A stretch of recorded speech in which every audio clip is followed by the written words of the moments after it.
നമസ്കാരം കൂട്ടുകാരെ. കാനഡയിലുള്ളവർ അഥവാ നമ്മുടെ ഇന്ത്യക്കാർ വന്നു കഴിഞ്ഞാൽ UK, അയർലൻഡ് അങ്ങനെയുള്ള രാജ്യത്തുള്ളവർ കുറ്റം പറയുന്ന പോലെ കാനഡയിലെ മഞ്ഞിനെ കുറിച്ച് കുറ്റം പറയുന്ന കുറവായിരിക്കും.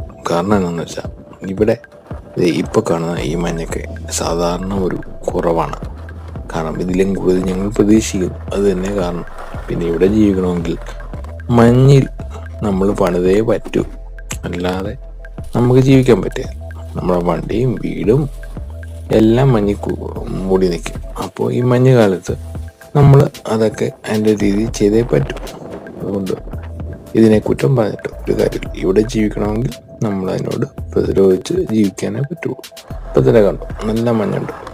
ഇത് കൂടുതലായിട്ട് പെയ്തിട്ടില്ല, പക്ഷെ നല്ല തണുപ്പുണ്ട്. തണുപ്പും കാറ്റും നല്ലതുണ്ട്. ഇതിൽ ചില ബ്ലാക്ക് ഐസ് ആയിട്ട് കിടക്കുന്നുണ്ട്, പഴയത്. അല്ലാതെ ഇപ്പം ഞാൻ മാറ്റിക്കൊണ്ടിരിക്കുന്നത് ഇപ്പം പെയ്തതാണ്. ഇപ്പം എൻ്റെ വണ്ടിയിലും ഇവിടെ എല്ലായിടത്തും ഉണ്ട്. ഇതിങ്ങനെ വീണ് കിടക്കുവാണ്. ഇപ്പം ഇത് വണ്ടിയിൽ ഇപ്പം പൊടിയായിട്ട് കിടക്കുന്നതും പിന്നെ പഴയതും ഉണ്ട്. വീടിൻ്റെ ഇടയ്ക്കും എല്ലാം കയറിയിരിപ്പുണ്ട്. റോഡിൽ ഉപ്പ് ചേർന്ന് കുഴഞ്ഞിരിപ്പുണ്ട്. പക്ഷെ നമുക്കതിൽ പരാതിപ്പെട്ട കാര്യമില്ല. നമുക്കിവിടെ ജീവിക്കണമെന്നുണ്ടെങ്കിൽ ഇതൊക്കെ പ്രതിരോധിച്ചേ പറ്റും. അപ്പം അത് പൊടി പോലിരിക്കുന്നത് ഇപ്പം പെയ്താണ്. പക്ഷെ ഇത് ഫ്രോസൺ ആയി കഴിഞ്ഞാൽ ട്രക്കയിലിരിക്കുന്നുണ്ടോ, ഇവന്റെ പുറത്ത് കയറിയിരിക്കുന്നതൊന്നും പോകുക. അത് പൊട്ടിച്ചാലും പോകുക തന്നെ പോകേണ്ടി വരും. പിന്നെ കുഴപ്പമൊന്നുമില്ല, അവിടെ നിന്നും. ഇതൊക്കെയാണ് ഇവിടുത്തെ അവസ്ഥ. അപ്പം ഗൾഫിലുള്ളവരും മറ്റുള്ള രാജ്യങ്ങളിൽ നിന്നും ഇങ്ങോട്ട് വരുന്നവർ ഇതൊക്കെ പ്രതീക്ഷിച്ചുകൊണ്ട് വരിക.